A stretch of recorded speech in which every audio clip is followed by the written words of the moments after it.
what I'm over here. Like, I think that you kind of like capture everything that I kind of like do right now. I will say that I do have a podcast too or whatever. So a lot of people don't know about the podcast because I tend not to broadcast the podcast and I have no idea why. But yes, YouTube, podcast, and a private practice. Okay. All right. YouTube, podcast, and private practice. Danielle, licensed clinical social worker, Mm-hmm. board approved clinical supervisor, Right. also community approved Yes. clinical supervisor, right? Yes. Video blogger, Yes. podcaster, now that we know, right? Right. Also entrepreneur. Please tell us your company, your LLC again. It is. Could So you? it's two. I have two. I have two of them. For my private practice, it's called Freedom Therapy Center LLC, and currently building generational wealth is LLC too as well. Okay. So currently building generational wealth is LLC and it's also trademark. Good stuff. Good stuff.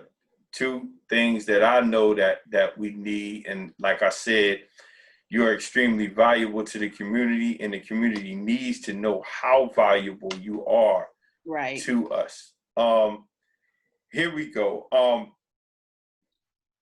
Mental health field also aspiring to make others that entrepreneur. From the couch to private practice. Yes. Yes. Talk to me briefly about from the couch to private practice. Okay, so the from couch to private practice it's something that really I just kind of like I've been toying around with for a couple of months now, since about May. I actually had somebody had reached out to me about consulting for their private, but they want to go into private practice, and so they was like, could you help me or whatever? And so like that's what a lot of my YouTube videos were about, like me going into private practice, me showing people how to open up because nobody was there to when I started opening up my private practice, like nobody was trying to teach me how to do it. I did. There was nobody that would help me. So, Yes. I kind of stumbled through it. And then the people who would help would be some of my friends who may have been like 1 or 2 months ahead of me opening up their private practice. So like they really ain't have no knowledge. So I was just like, you know what? I'm just going to document this on YouTube and stuff like that. And so by people seeing the videos, they just reached out to me and was like, yo, can you help me? One-on-one. And so I was just like, okay. And then couch to private practice came to my idea. Well, God had dropped that in my spirit about doing a group, because at first, like the program, when the lady reached out to me, it was too much for her one-on-one. And so God was just like dropping in a group setting, and that's how I got formed. And a basic of this program is to help people who are like therapists who want to go into private practice. It's like, I want to help teach you how to go into private practice, but it's just not about private practice only. Like, I want to help develop you as a therapist. Yes. Like, I want to help expand your knowledge, expand your thought process. That's what I want to do with a lot of people. I want us to know that we can do whatever it is that we want, and we need to be producers, not consumers all the time. Ooh. Although Black people are the number one, we have the number one buying power in the world. That is not good. And I know a lot of people put that out there like it is. Oh, we got the number one buying power. We buy this. That's a problem. That's not a good thing, because that means we spend more than we actually have. That's why we don't have old money like white people got. Mm-hmm. So that's my goal, like really and truly, is to help people like be producers. Like, I want to produce everything that I tell a people, everything I tell a person, a client to go and get, that I know that will help them in their therapy journal. I mean, not journal, but therapy journey. I want to be able to produce that, because I'm tired of telling you to go buy from somebody else. Just buy from me. Yes. That's it. Yes. You need a journal? I got it. Here you go. Like, I'm keeping all the money in-house. I want to recycle that dollar within myself. Wow. That's major. And you know, there's a ton of contributing factors behind us and why we buy. So Yeah. and there's I believe there's a depression factor as well. The underlying undetected, you know, depression that we have. For you know, if you if you can document as far back on Right. this particular soil, Yeah. anybody will be depressed. You know, if we can document our history on Yeah. this particular soil, you know, from day one, I mean, come on. Yeah. Anyone would be in that particular realm. And I have been and continue to have reoccurring thoughts of spending on a regular basis, Danielle. Yeah. Um, yeah, so sometimes I have to implement some of those skills I teach, you know Yeah. what I mean, in my own life. Right. So you know what? I want to expound on some other things so much. Actually, no. Real quick, now that you talk about the dollar and spending it with you, I want to talk about you. Do you have your merchandise out now? Yeah. All right, because you're a designer. You're this Right. designer. I mean, yeah. I seen it with the bag, and I said, "Oh man, she done did something else. She done did something else. Oh my God." Like I do, like I have t-shirts that I make. It's called the currently building generational wealth.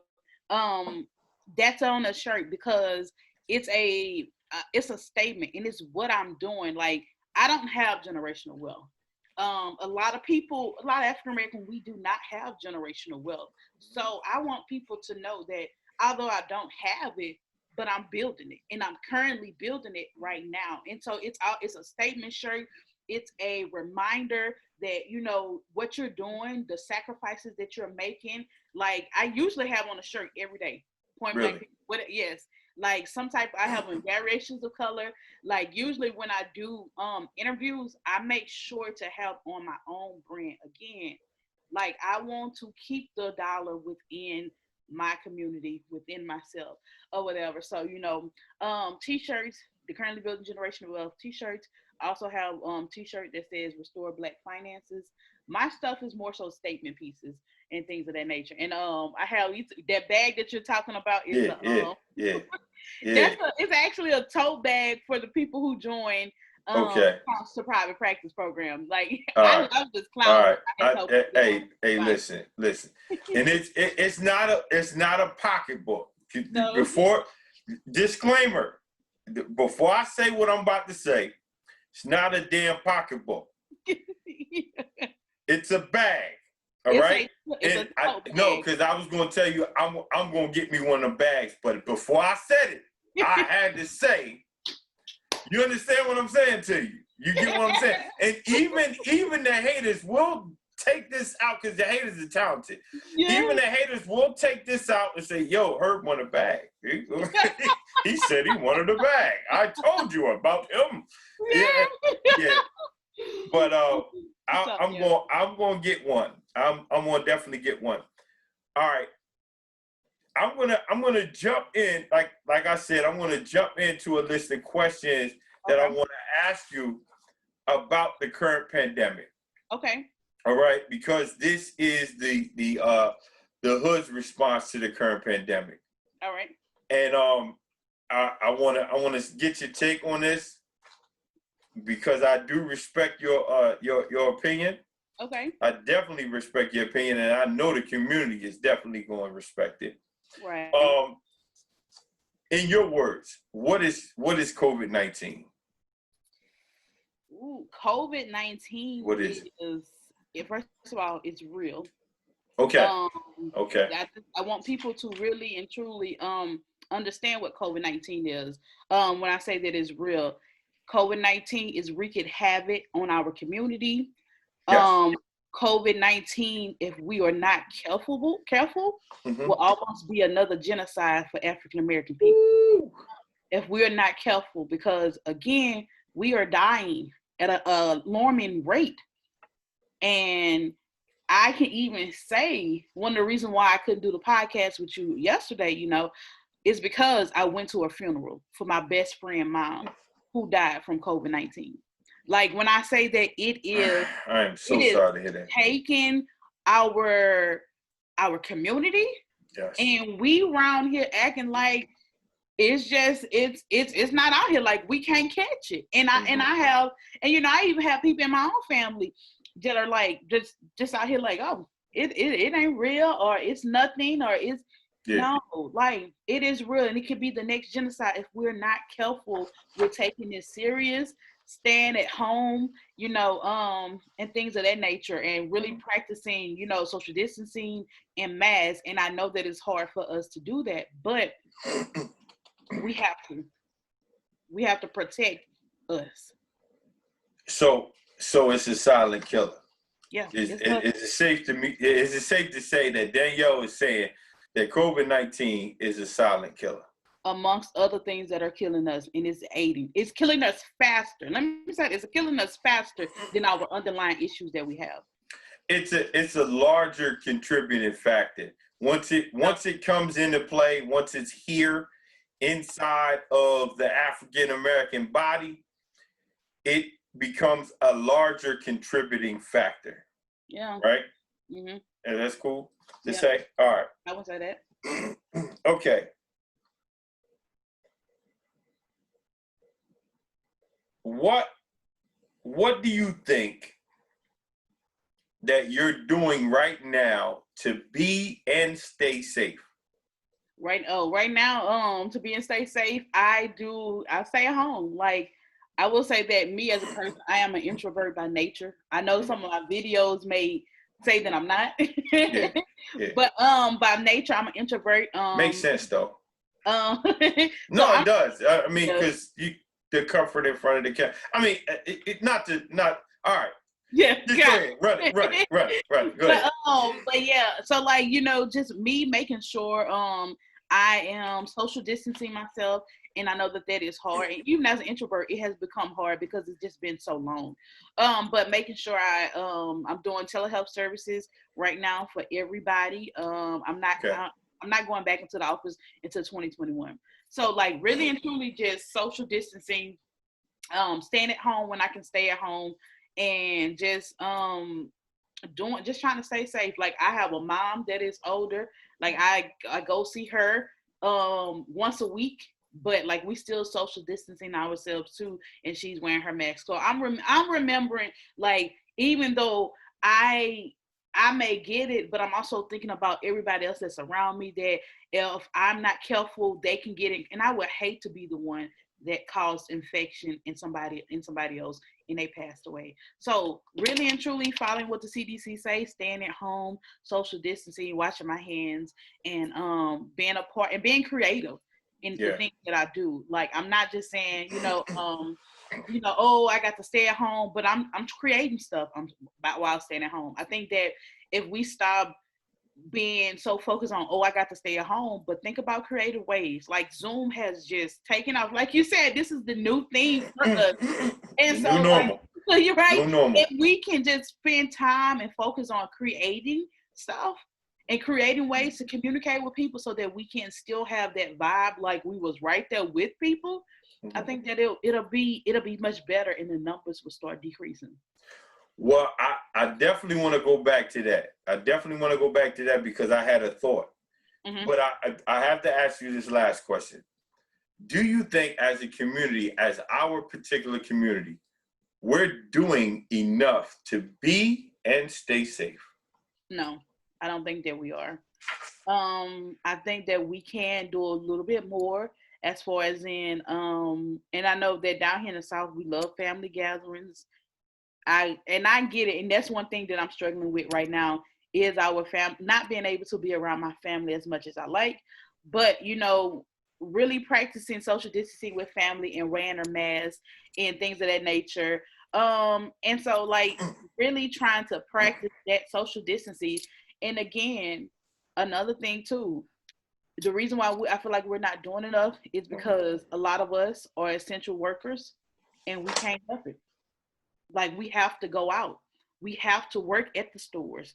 So I can't quit my job. So like, it's not like we not doing enough, but the society, again, that's why I say I feel like it's like another genocide coming on. Society is putting us in a position to where we have to be out there.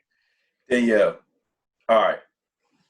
I thrive on, like, you know what I mean, like being as simple as possible in layman's term. I caught that, even though I know you spoke in layman's term just now, I feel like I need to break that down a little bit more because your statement was super powerful. All right. You said essential, right? Right. Essential. Bagging groceries, working, stocking groceries, stocking trucks, Garbage people. garbage men, and things like that. There are a plethora of how to underemploy positions that we are in. Right. And those underemployed positions are essential right now. Yeah. Front line. So I'm on the front line, right? Right. For backdoor bread. Right. And you hit it on the nose. I had to really expound on your last statement because powerful. Right. Super powerful. We have to remember that, because I just saw on Facebook the other day that a garbage truck man recently in our area passed away. Why? Because he had to go to work. He, like, we are out there. You go to the stores, no matter where you're at. You can go to Whole Foods. You're going to see a lot of African American people. You're going to go to Walmart. You see a lot of African American people, like direct service care workers, nursing home workers, CNAs. Like, you gotta, and it's running rampant in the nursing homes, the COVID-19, and you got a lot of Black workers. So, like, again, society again is putting us in a position to where we're more, we're out there, we're at a higher risk. Like, we have to go to work, we have to take care of these people, and if you don't, it's job abandonment. So now you may be looking at legal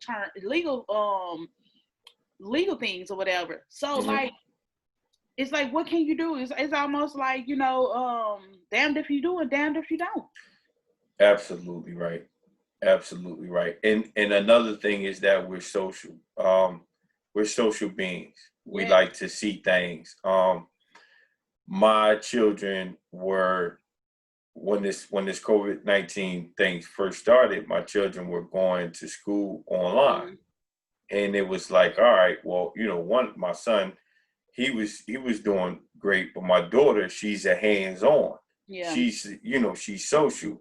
It's like, you can't look over when it's just you and the screen. You can't look over and say, hey, what was that again?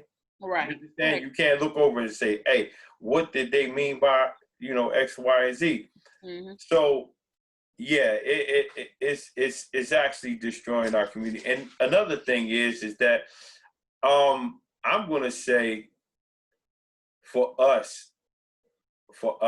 and I got a white friend. I consider this guy a friend. And he called, we were talking for a little bit, and he was like, yeah, well, he said something about the best tasting food is in the hood. And I talked to him about, one of the reasons how we got there. You understand? How we were fed scraps and we made it taste like something. Right. You know what I mean? And I say that to say this, Danielle. This podcast probably wouldn't have been. I'm gonna use the word probably. I'm gonna say probably wouldn't have been, and I know it wouldn't have been this fast. If it did come, it wouldn't have been this fast. If it wasn't for COVID-19, there are opportunities that I was afforded as a clinician. I was able to utilize my skill, I was able to actually show, the therapeutic connection that I had with my clients because of COVID-19. You know what I mean? Like I can still build now. Like I'm one of the, I wouldn't say one of the only, but yeah, I probably am one of the only clinicians that can still get, because I deal with a very narrow scope, drug and alcohol. and a lot of my clients are or a lot of our clients are defiant. But I have a therapeutic connection with these people Yeah. that they answer the phone for me. Mm-hmm. You know, they click on the Zoom and they actually have their paperwork ready. So I was able to flex my muscles a little bit because of the COVID-19, and it actually, I found a way, Right. just like we've always done. Right. We found a way to make it happen. You do telehealth, just like a lot of us do. We're doing telehealth now, and I'm doing Zoom groups. Are you doing Zoom groups? Nah, not yet. Like Okay. groups is something that I actually like kind of struggle with. Tell you the truth, All right. running groups. I'm not like I have a friend that excel at groups, so I Yeah. let her do groups. Okay. Okay. Well, well, since you board certified, right? Yeah. And and community certified, Mm-hmm. we could talk off camera. All right, because Yeah. I have international credentials, but we could talk off camera. Yeah. So, all right. So I would like to talk about, since we covered the COVID-19 situation, we covered all of that. We got your thoughts on the, and I'm pretty sure that the community would be able to benefit off of the information you've given us thus far.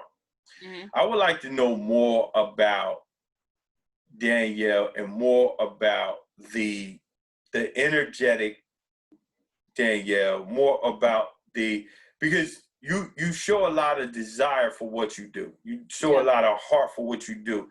You don't have a job. Mm-hmm. You know what I mean? You don't have a job. You Right. have a career that is you, Right. right? Right. Can I Mm-hmm. say that? Yeah. You put a lot of you into this. And you Right. not only put a lot of you into what you do for a living, you actually encourage others to do the same. Right. You understand? Right. And you Right. pave the way for others. So I would like to know, well, I would like you to educate the community on who you truly are as a human being, as a person. Okay. I would say that Danielle is an evolving woman, woman of God. I will say that I'm everlasting evolving. I am moving. I love to help people. I will say that I have always been a helper in some kind of way. And so like with me being a helper and wanting to help people, it was just for me to go into social work or whatever. But me as a person, I am everlasting. I'm evolving, and I am. And when I'm evolving, I'm being transparent with people because it's just like I want you to see where I've been and then where I'm going. Because like Yes. right now, I love therapy. I love being a therapist, but I'm actually going to evolve from that. And even you are mentioning about me, being able to bring people along and wanting to give, like I give game on my YouTube channel. Straight I'm there straight with a facts. listening ear, Right, pen and like paper, pen and like I'm paper. just, and so like that right there with me giving game and me being able to help people, it's actually evolving me into something else. So right now you see me as a right now I'm a therapist, but then eventually who knows where that will take me as far as in, because I have a passion to be able to help people and telling people, yo, like let's do this. Let's be able to get on, like let's be able to build this generational wealth. Let's be able to create wealth for our family. And so what that looks like, I have no idea. Some people say it may be business coaching because I somebody has told me that, and whatever it may be. So that's why I say that I'm evolving and I'm not resisting that. And I'm like going with the flow, and wherever it takes me. But like again, I am helpful, and I want everybody to win, especially African American people. No offense to my Caucasian folks at all, but like I am for my people. As long as my people are willing to do the work. And the reason why I say that my people don't find me valuable is because of the simple fact is they are not ready to do the work. You're not ready to do the work when it comes to your finances. And so right now you're just like, oh, she do financial therapy. Oh, she do that. I'm gonna put that on the back burner and I'm gonna continue to be consumer. But once we are ready to stop being consumer, the individuals are stop ready to being a consumer and ready to be a producer, then they find me valuable. Then they come to me. Well, one thing I always actually, this is from one client to the next, I always talk about is identify and address. Mm-hmm. And it has to go in that order. Mm-hmm. In order for us to, because I saw your value from the door, Mm-hmm. like day one, boom, I subscribe. That's it. You know what I mean? Right. And we have to identify Mm-hmm. prior to addressing. Now, you are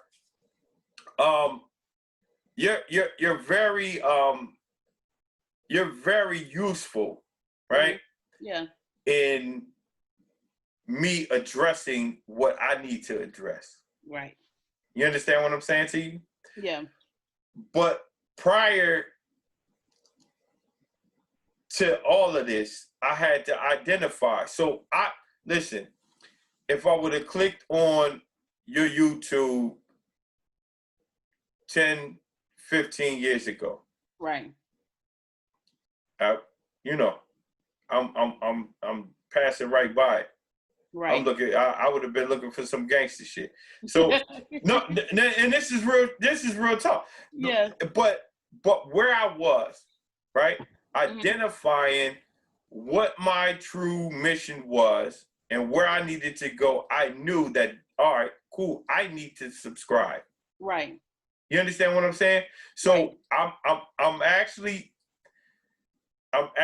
going back to our community and your feelings of us not seeing the value, Mm-hmm. right? Yeah. Until we identify, we can't address. So let me find. Let me help our community identify and lead them to you to address. How about that? I like that. That make sense? Yeah, that makes sense. Okay. All right, cool. So now, where are we going as a business? Where are we going? Because this reminds me when you spoke about your journey, right? This reminds me. I'm in my second book now. My first one was from GED to college degree, and I'm currently writing a book called How to Tie a Tie. It's basically about how tying your talents into the successful world, into this corporate world. Mm-hmm. And I always say, like, how would it feel if someone walked up to you and say, "Hey, I'll give you a large salary for just being you." Mm-hmm. And that is what you're doing. You're being yourself and you have an income. Right. A lot of us don't feel as though we could do that. Like we gotta go to work. Like, that's the number one thing. Like, I gotta go to work. I need the money now. Right. Understood totally. But spending time with your dream, which is one of the chapters in that particular book, spending time with your dream is very important. Right. It could be 20 minutes a day. Right. Your 20 minutes a day, in 3 days, you done spent an hour on your dream. Right. You know what I mean? You dedicated an hour to your dream. So, all right. I would like to thank you for just being Mahatma Gandhi. You know about Mahatma Gandhi, right? No, I haven't heard him. At least Mahatma Gandhi. Their work, but not the name. So okay, all right, okay. Indian leader. Okay. Can't go into the whole character in its totality right now, but huge leader. One of his phrases was, "Be the change you wish to see in the world." Yeah. Yes, I know him. I just know his name, but I've read his work. And you are active. Yeah. You don't ask of me something that you're not willing to do. Right. And I want to tell you, as a clinician, as a human being, as a Black brother, mm-hmm. Thank you a million times and trust and believe if nobody else puts on that on the comments, and I'll go ahead and do it because I haven't yet. But we greatly appreciate you. Yeah. I greatly appreciate everything you do. And I know that you walk in that direction that you're trying to get people to walk in as well. Yeah. Okay. And if not now, in due time, our community will know that we need you. Oh, Lord, thank you. Like, I will say that there are people who reach out to me via email, and it's like, you know, like those days where it's just like, yo, I don't want to do this, or like, because I have those days. Like, I have those days where I am not high energy, where I'm going through my own self, but like I have to produce a video, you know. And then it's just like, it's those days where it's like I'm not high energy, I'm going through stuff, and I don't want to produce a video because I'm going through. And then somebody shoot me an email and like, hey, I just saw your video and I just want to say thank you. And it's just like, it's those small moments, and like, you know, not even expecting you to say that, but it's like those small moments that's just like, all right, like I got to get up, somebody is out there, you know, watching. And I tell people this all the time, like, people are tied to your to what you're supposed to put out. I do believe. And so, like, because we are all God is using us for a purpose, somebody, you a vessel, so somebody needs to see what you have. Somebody, whether is it the masses or whether it's the small amount, somebody needs to see it, and you don't know the effect that you can have on other people. So, and the effect that you're going to help with other people and all of this. So that's why I still do it, and that's why I keep going or whatever. And it's just like some of that stuff that y'all are watching, a lot of those videos are over a year. I really have not produced much during the COVID-19. Like, I think I took off like for 2 months. People are watching videos from last year, and I'm just like, so now it's popping, you know what I mean? So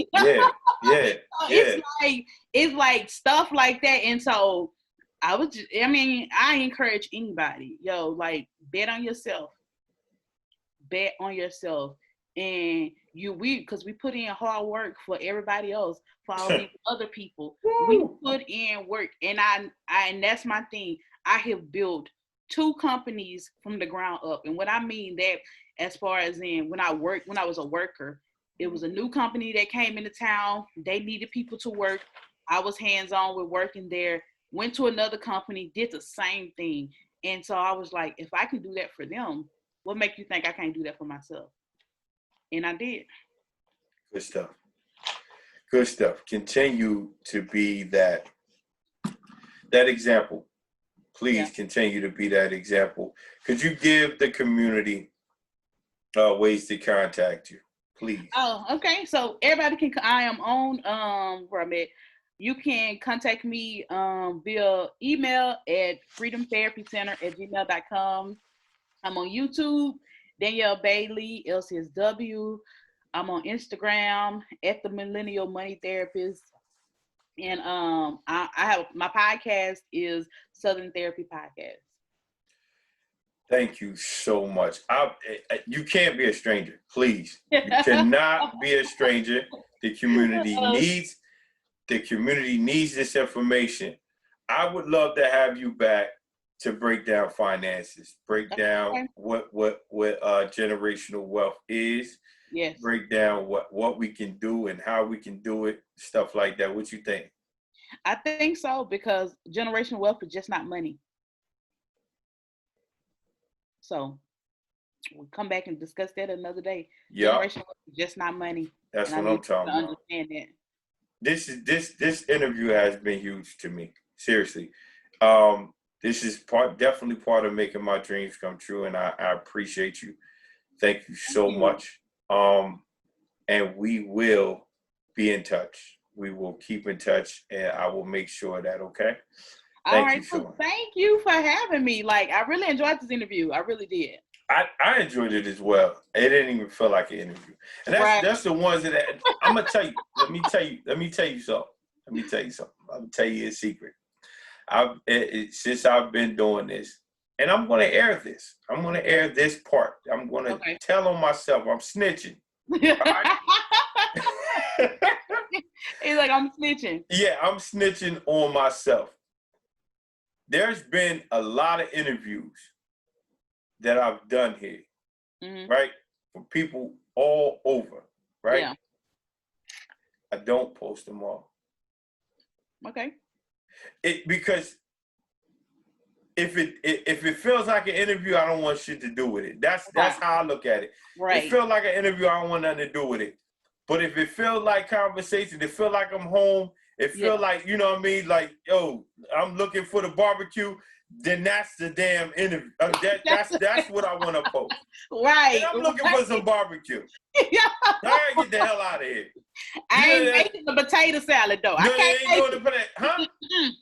Come on. What Louisiana good for? Come on. Look, I ain't doing the potato salad. I'm leaving that to my mom. Now, I'm the soda girl, okay? Soda paper plates girl. I know my role. Oh, man, come on. I am the soda paper plate. I got the cake. How you gonna be in Louisiana and do all I hate cooking. Do they have paper plates in Louisiana? Yes. I'm needed. I am valuable, okay, to the cookout. If you don't got no paper plates, look, I hate cooking. My mom. Oh man. Cooks. Listen, I hate cooking. my chicken don't touch the plate anyway. So I don't even need it. I'm telling you, my chicken don't touch the plate anyway. Y'all don't waste y'all money buying these paper plates. Who run these Danielle run these damn paper plates, y'all?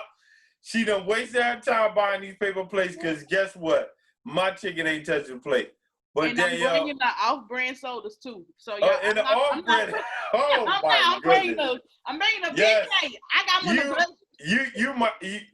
family. You family for real. You family. Thank you so much. Thank you so much. All right.